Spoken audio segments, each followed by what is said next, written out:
I heard the bells on Christmas Day, their old familiar carols play, and mild and sweet their songs repeat of peace on earth, goodwill to men. And the bells are ringing, peace on earth. Like a choir, they're singing peace on earth. And in my heart, I hear them, peace on earth, goodwill to men. And in despair, I bowed my head. There is no peace on earth, I said. For hate is strong and mocks the song of peace on earth, goodwill to men. Peace on earth. I think about peace, think of quite a few different things. Right now, I'm thinking about a friend who is at peace. I found out about 45 minutes ago that a friend of mine passed away last week. And he's been sick for a while, so he's finally at peace. And we say that, and he was a man of faith. He loved God, so I believe that.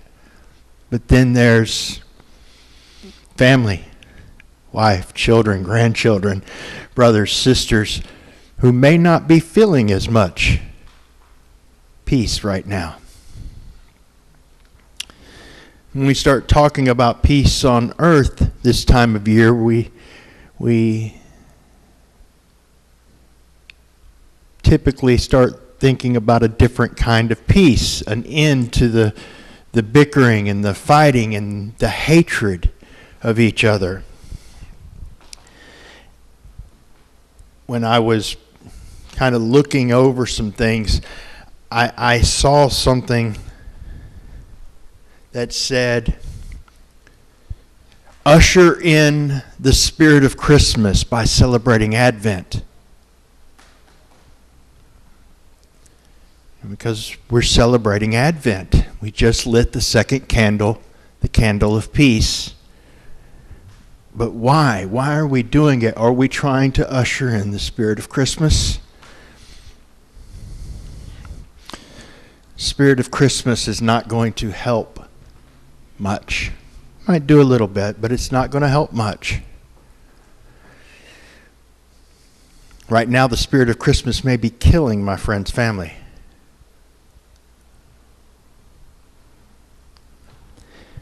In July of 1914, over 100 years ago, World War I broke out.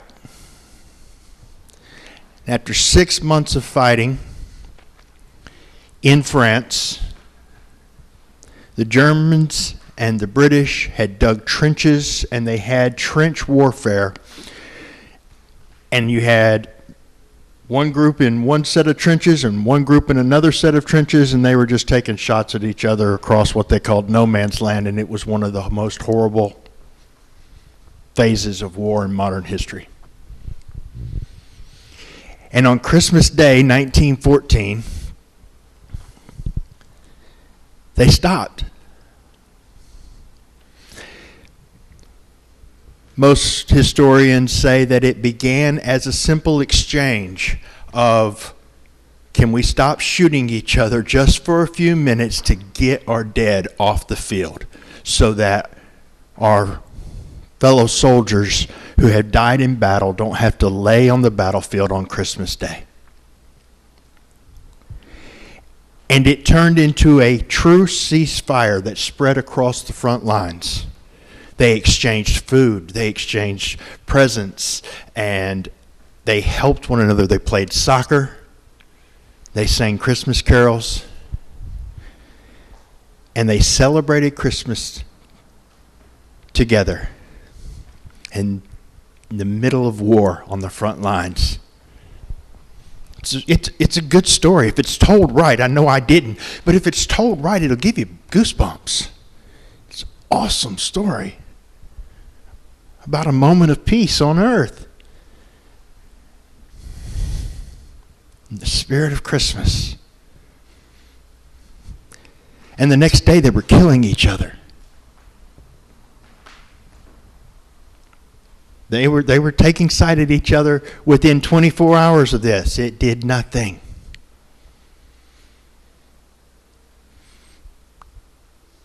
That war didn't even end for 4 more years.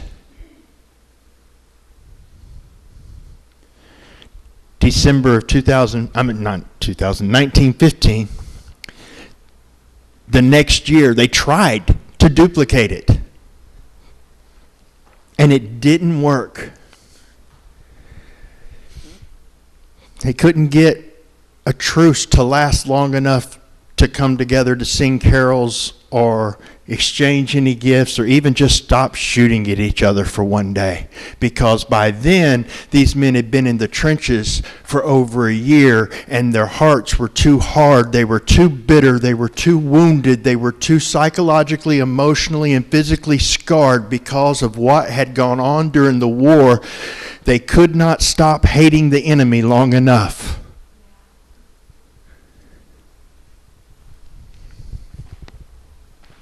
They didn't even try in 1916 or 17.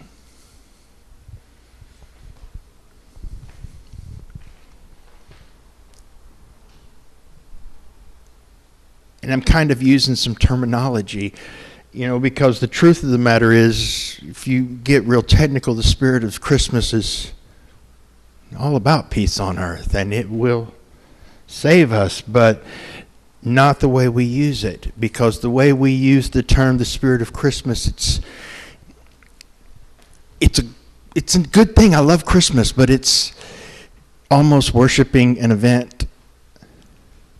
It's a religious thing. It's this idea that because of an event that happened, we should muster up within ourselves this ability to stop hating one another for just a little while, to stop bickering, even if it's just we're not going to throw our dinner rolls at each other across the table. Maybe we don't beat the person up who took that last parking spot. We just muster up enough goodwill towards our fellow man that we don't act like Scrooge. And we love one another. And you can do it for short amounts of time. If you have enough inspiration and, you can get pumped up by a good speaker or a good Christmas carol or a sappy Hallmark movie and be overwhelmed with this desire to be good to one another and give peace a chance. And if you look at it that way, there's a reason why we can only celebrate Christmas one day a year, because we can't even pretend to be nice to each other more than that.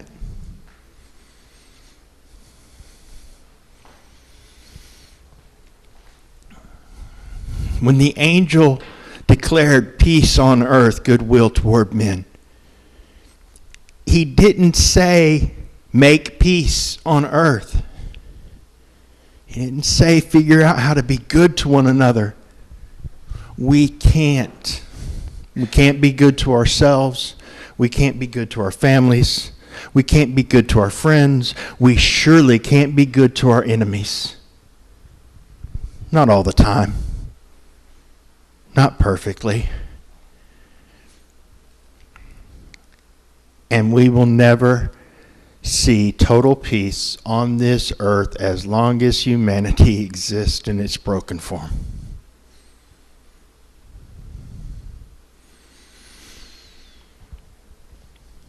It kind of goes, well, gee whiz, that's kind of a bummer. But see, it wasn't goodwill to men from each other. It was Armistice Day. There was a war. that hadn't been waged for 4 years, but for over 4,000 years. Since the first man said, "Not your will be done, but mine." And we have quoted him in our hearts since. I know you did it all, but I think I can do it better. I think I should be God of my life. And if it takes knocking you off the throne so that I can do it, so be it. It may sound a little harsh, but Scripture tells us that we were enemies of God while we were yet enemies. We declared war on him. He did not declare war on us. He declared peace. No, I have goodwill towards you. I don't want to destroy you. I'm not waiting to punish you. I'm not just sitting back for my chance to condemn you and show you how great I am and how worthless you are. That's not what he was doing. He could have done that really quick and easy. He didn't need any help. We do that to ourselves. He said, "An end to the war. I declare peace." An end to the hostility between God and man. We can come out of our trenches that we've dug and not get shot because he's not after us. He said, "Come on. We'll fellowship together. I have goodwill for you. I want relationship with you. You don't have to get back in the trench at the end of the day." It's not just a Christmas thing. It's not just a Sunday thing. It's not a religious thing. It's a relationship thing. It won't make any difference long term how much we want to be nice, how good we determine to be.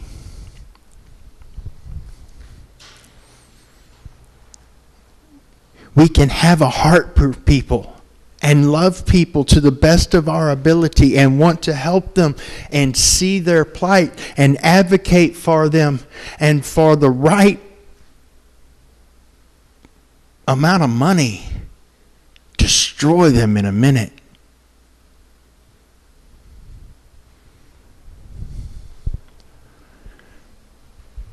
We get scared and we strike out. We hurt people.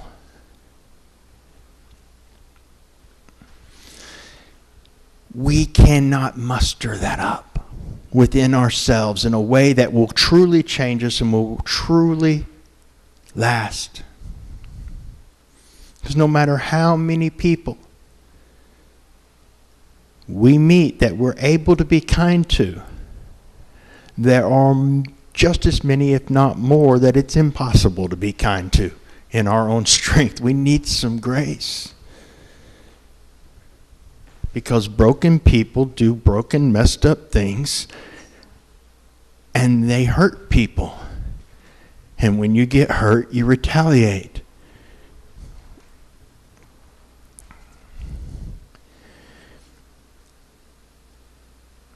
The spirit of Christmas as an idea that we should be good to each other and love one another and have peace with one another might give you a few hours of peace here and there. I'm not saying that's a bad thing, but I'm saying if you put your hope in it, you're going to be devastated because you're going to be shooting at each other again soon. But the spirit of Christmas being the spirit that declared peace between God and us, that anointed Jesus to heal the brokenhearted, and set the captives free, that gave him the power to go through this life wrapped in our flesh, doing what we were always supposed to do and couldn't. The Spirit that enabled him to say, Daddy, not my will, but yours be done, even to the point of death, in a way that nobody, male, female, young, old, any race, anything, had ever been able to do. Because we've all said, not your will but mine, at least some. And he never did. Even to the cross, where he died to get us out of the trenches. That same Spirit that raised him from the dead. If you look at the spirit of Christmas as that Spirit, it's not the spirit of Christmas as a holiday, but it is the spirit of more Christ in us. As the Spirit actually comes to dwell within us, to make his very home in us and do the restoration and repair work from the inside out and restore us completely to the Father. And that's awesome. And because of that relationship, we do have the hope of a confident assurance, a confident expectation that all of this will be made right, that all the suffering will end, that yes, all the wars on earth will stop and we will stop killing each other and hate will be gone. But in the meantime, till that happens, we can have peace in our hearts. Peace as in serenity, even when the winds keep blowing, even when the miracle doesn't happen, even when the death continues and the wars go on and people just keep being people. This is a stressful time of year, partly because of one of the definitions of stress, which is stopping the desire to choke someone who really deserves it. That conflict within you as you fight against your natural reaction to do what they deserve you should do. It can be stressful.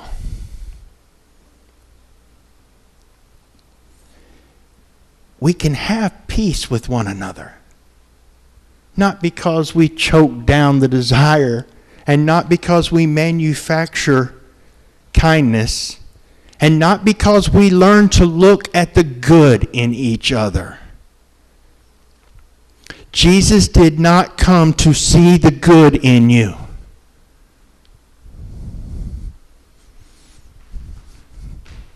That's that performance thing. Well, if I have more good than bad, then maybe God will like me. Doesn't matter. He didn't come to see the good. He came to put the good in you. The good of himself.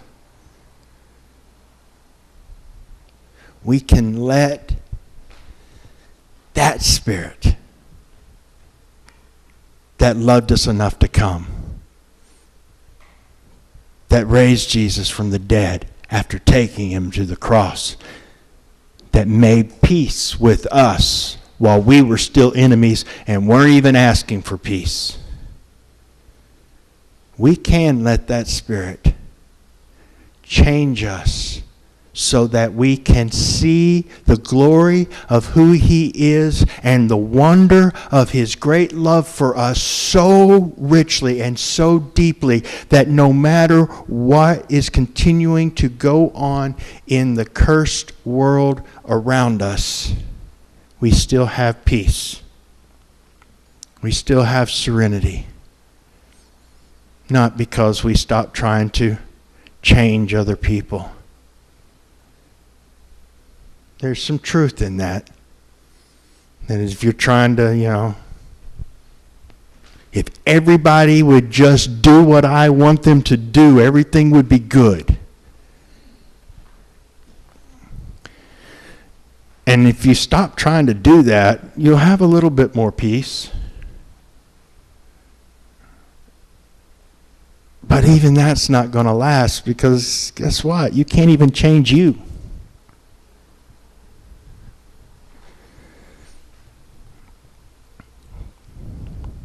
It's not about trying or not trying to control other people. It's not about trying or not trying to control ourselves. It's not about trying or not trying to control the world. It's not about letting go or not letting go of the situations and the circumstances. All of those things can help or hinder. But what it's about, true contentment, true serenity, true satisfaction with life, no matter how dark and despairing it is, comes from resting your head on Daddy's shoulder and hearing him say, I love you. And saying, I love you back. That's it. That's peace.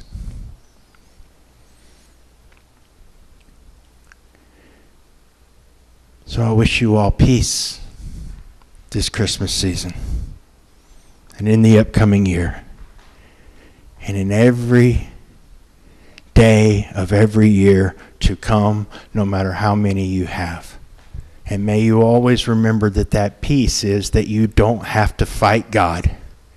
And you don't have to try to figure out how to perform well enough to please God.